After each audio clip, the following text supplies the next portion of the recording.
కరీంనగర్, ఆదిలాబాద్, నిజామాబాద్, మెదక్ జిల్లాల బీజేపీ అభ్యర్థి విద్యావేత్త మల్క కొమ్రయ్యను ఆశీర్వదించండి. విద్యారంగంలోని టీచర్ల సమస్యలను చట్టసభలలో గట్టిగా పోరాడుతాం. మొదటి ప్రాధాన్యత ఓటు వేసి టీచర్స్ ఎమ్మెల్సీగా గెలిపించండి. నమస్తే, welcome to YoYo TV. So Congress ప్రభుత్వం నిన్న ఏదైతే బీసీ కులగణన పేరిట కూడా అసెంబ్లీలో ఆమోదించడం జరిగింది, దానికి సంబంధించింది. సో మరి అది ఎంతవరకు కరెక్ట్ అనేది కూడా మాట్లాడే ప్రయత్నం చేద్దాం. మనతో పాటు మాట్లాడడానికి తెలంగాణ పృథ్వీ అన్న గారు అయితే ఉన్నారు. సో అన్న నమస్తే. సో ఎట్లా వస్తారు ఏదైతే బీసీ కులగణన పేరిట నిన్న అసెంబ్లీలో తీర్మానం చేశారు, సో దానికి మీరేం చెప్తారు అసలు? దానికి మీ అభిప్రాయం?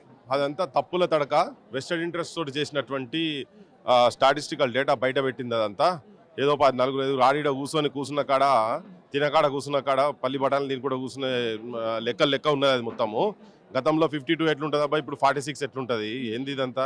పెరుగుతుంది ఇంకా, కానీ తగ్గుతుంది ఎట్లా? ఫార్వర్డ్ కాస్ట్ పెరుగుతుంది, దీనిదేమో తగ్గుతుందా?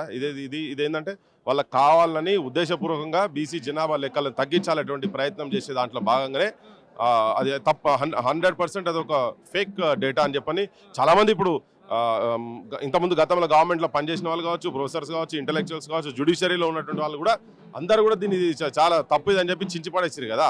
సో ఇది ఉద్దేశపూర్వకంగానే ఇదంతా ఒత్తిడిలో చేసింది కదా. మా బోటుల మందరం ఎట్టి పరిస్థితుల్లో మీరు కులగణన జరగాలి, ఎవరి వాటా ఏందో తేలాలి. రాహుల్ గాంధీ అయితే కాన్స్టిట్యూషన్ పట్టుకుని ఆడ తిరుగుతున్నాడో అందరికి ఎవరికి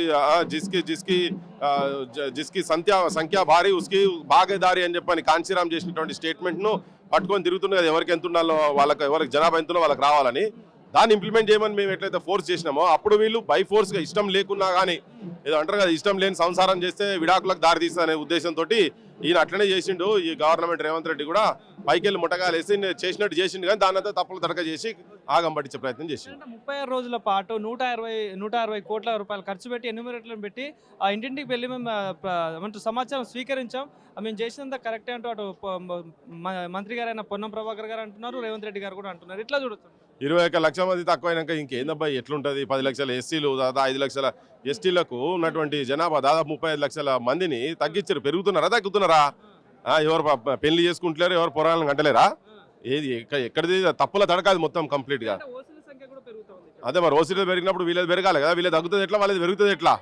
ఇంకా ఓసీలలోనైనా అట్లీస్ట్ చదువుకొని అటు ఇటు ఆస్ట్రేలియాకో, అమెరికాకో, లండన్లకో, వేరే దేశాలకు, జర్మన్లకు, జపాన్లకు పోతున్నారు కదా. సో ఇంకా మిడిల్ క్లాస్ సంబంధించిన బీసీఎస్సీ ఎస్టీలకైతే ఇంకా స్టిల్ వాళ్ళు ఇంకా వర్క్ చేస్తున్నటువంటి వాళ్ళే ఉన్నారు కదా. సో వాళ్ళు ఇక్కడనే ఉన్నారు. సో అది పెరుగుతుంది ఎట్లా, తగ్గుతుంది ఎట్లా అంటే ఇది పక్కా తడుపులు తడక వాళ్ళకి కావాలని ఈ డేటా తగ్గించేటందుకు చూసినటువంటి కారణాలుగా చూపించుకుంటా ఇట్లా తగ్గింది కదా అని చెప్పి చెప్పడం చేస్తున్నటువంటిది. గత ప్రభుత్వంలో కూడా ఇప్పుడు మొత్తుకుంటున్నారు. వాళ్ళు పెట్టలే, అప్పుడు పెట్టినప్పుడు డేటా పెట్టలే, మరి వాళ్ళు కూడా చేయలేదు. మరి వీళ్ళు వచ్చినాక వీళ్ళు పెడతాను, వీళ్ళు కూడా పెట్టలేదు. మరి దీని వెనుక కుట్ర ఏంటంటే మభ్య పెడతందుకు చేస్తున్నటువంటి పనులుగా క్లియర్. 2014 అయితే కేసీఆర్ గారు చేసినట్టు అప్పుడు కేసీఆర్ గారు ఎక్కడ అనౌన్స్ చేయలేదు. సో ఏ లెక్క ప్రకారం వీళ్ళు తీసుకున్నారు కావచ్చు అంటే ఈ అంతా ఎట్లా ఏం చెప్తారు? అంటే కొంచెం మంది అప్పుడు ఉన్నటువంటి ఆఫీసర్స్, కొంత ఐఏఎస్ ఆఫీసర్లు కొంత యాక్సెస్ ఉండి, అది ఈ చెన్నారెడ్డి హెచ్ఆర్డీకి సంబంధించినటువంటి దాంట్లో కూడా కొంత వాళ్ళ వెబ్సైట్లో కూడా కొంత పెట్టిరని దాన్ని బేసిస్ చేసుకొని కూడా మాట్లాడుతున్నారు. అది ఆథెంటిక్ ఎట్లయితుందని చెప్పని ఇప్పుడు ముఖ్యమంత్రి అంటున్నాడు. కానీ డేటా అయితే ఎక్కడో దగ్గర ఉండాలి కదా, మరి అది తీయాల్సిన అవసరం ఉంది కదా. నువ్వు డేటా తీసి ఎడబెట్టినావు అని చెప్పని నువ్వు కేసు అన్న పెట్టి, లేకపోతే ఇంతకుముందు ముఖ్యమంత్రి మీద కేసు పెట్టు, కన్సర్న్ మంత్రుల మీద కేసులు పెట్టి బొక్కల వరే లేకుండా కాపానని చెయ్యి. నువ్వు అంత సిన్సియర్ అయ్యేది ఉంటే డేటా మరి అన్ని పైసలు ఖర్చు పెట్టి మరి ఆడబెట్టినావు, ఏ పొక్కల పెట్టినావు అని తీయాలన్నా లేదా ఇప్పుడున్న ముఖ్యమంత్రి?